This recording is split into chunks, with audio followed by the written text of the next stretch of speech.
All right, welcome to today's video. In today's video, we are doing some fall photography up in Muskoka. Right off the bat, I'm just gonna say that this video did not go as planned. Initially, I wanted to go to Killarney and film a hike, grab some cool views from this unreal lookout point that's up there. But unfortunately, there was 15 to 20 millimeters of rain, and I was unable to get there because it involves a lot of climbing, and with the amount of rain there was, I was absolutely not climbing steep rocks.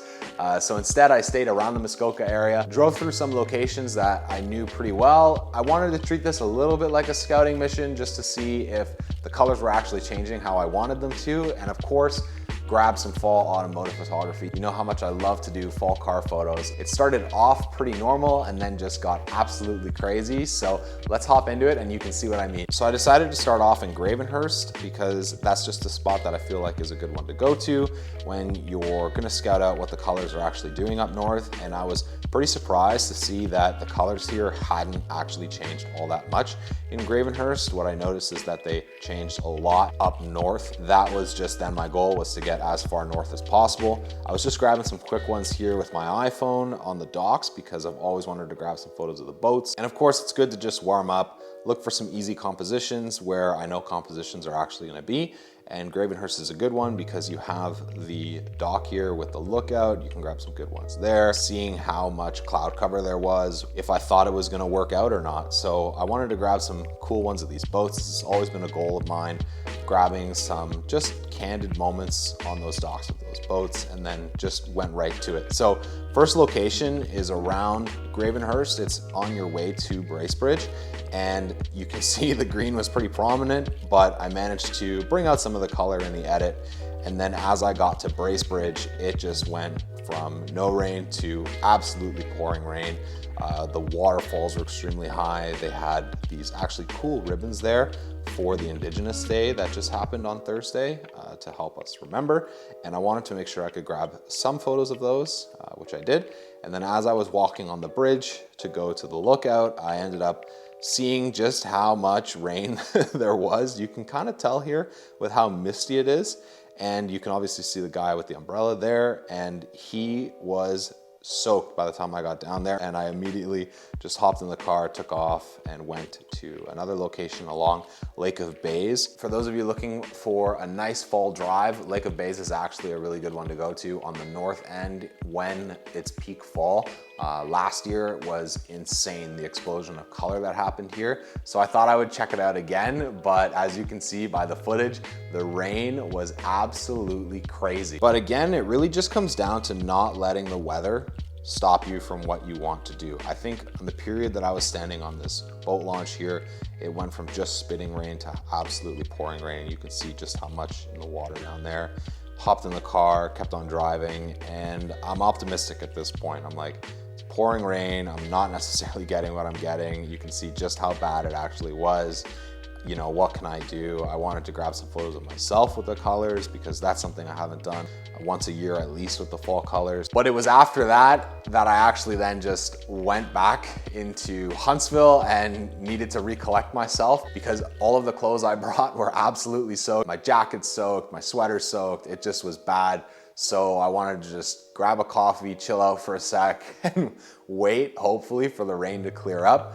I checked the weather and it was not raining a little bit farther south. So I hopped on over to Lake Rosso to see what was going on there. This is a shot that I caught along the way of these motorcyclists. Ironically, it was raining crazily. It was raining so badly that my hot shoe on my Sony actually started giving me errors because too much moisture had gotten underneath the cap that you put in the hot shoe to make sure moisture doesn't get there. So I couldn't actually use the camera for a good 30 minutes, but I managed to grab this one quickly because I got it in between error messages somehow. And then I basically was driving all the way to Port Carling because I realized that the rain was letting up and I figured it could be a nice way to just round this day off with some cool small town photos. And when I got there, there was absolutely no rain in sight, blue skies, white clouds. Unfortunately, the car was absolutely filthy at this point. It's always a shame when you have so much rain on your car and then it dries, and so all of the road dirt and dust and grime just end up sticking on the car, but Port Carling did not disappoint. I went to this Home Hardware to really start off the photos here. Fall colors here were actually changing. I'd say they're maybe 40% along the way, and some leaves were on the ground already, but I think it is gonna need another week, and probably Thanksgiving weekend is when Lake Rosseau's actually gonna change colors. And as I crossed the street, I found this blue house that I thought was really nice. So really was just a way to kind of document a city that I've never been to before and figure out just what small town compositions I could actually do. And then as I turned around, I saw this bakery, so I wanted to grab some photos of that. I thought it was kind of cool, you know, always looking for those little gems in small towns that can tell a story, and I thought that that building did. Of course, then there's this Bridgeport building.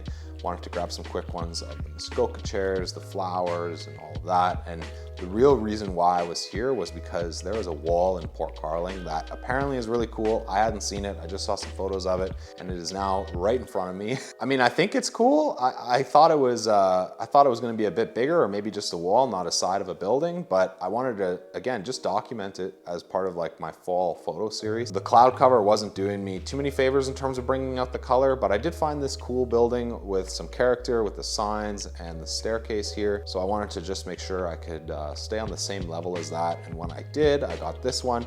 I thought this was kind of a nice shot with the different angles you can get of the space, especially with the signs here on that one. And then the real gem though came at the very end, was this blue Chevy truck. I absolutely love these photos. You couldn't ask for more. This blue Chevy truck in front of the antique shop.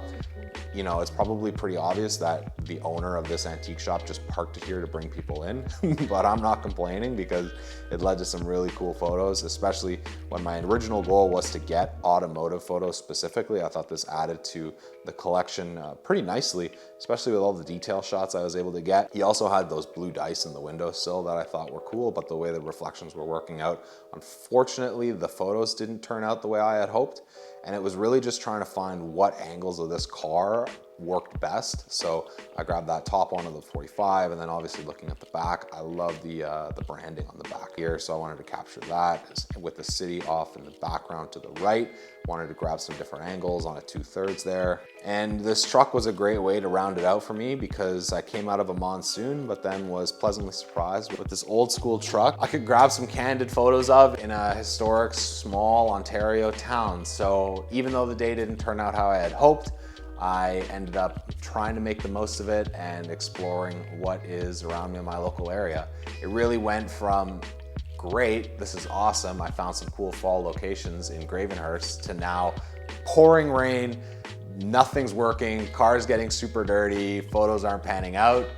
Recollect, camera was breaking somehow. I found out it's just a technical error that can be easily fixed, and it should be fine now and functioning, which is great. And then it just came down to some easy street POV in Port Carling. So I hope you like this one, and I hope that the next time photography gets a little bit difficult for you, you don't just pack up and quit. You keep pushing through, you keep trying to get what you need, and who knows, maybe at the end of your little trip, you'll find a nice blue truck that you can get some photos of. So with that, I want to say thanks for watching, and I will see you all in the next one.